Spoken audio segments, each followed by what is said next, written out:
Indiana's General Assembly mulling over a new measure that could bring dollars back to rural Wabash Valley schools. Tonight, we're taking a look at the folks who will be voting for the measure. News 10's Matt Gregory sat down with two potential lawmakers who would have a vote in how your child's school is funded.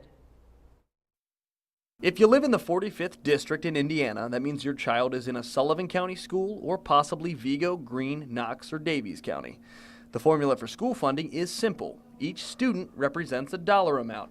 And for the last few years, as families have left rural areas, money for these schools has dried up as well. So how can Indianapolis solve that issue? Well, it's election year, and I don't have to tell you that education is once again a primary issue. So what do the candidates for the 45th district have to say?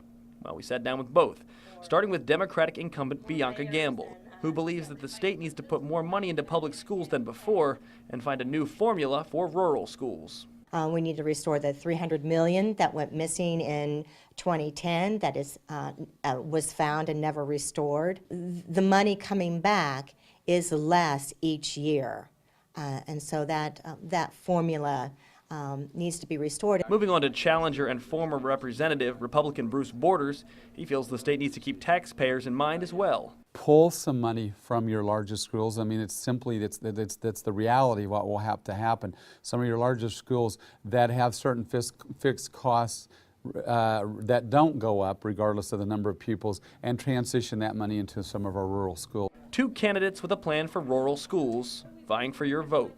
In District 45 with photojournalist Tony Casasilla, Matt Gregory, News 10.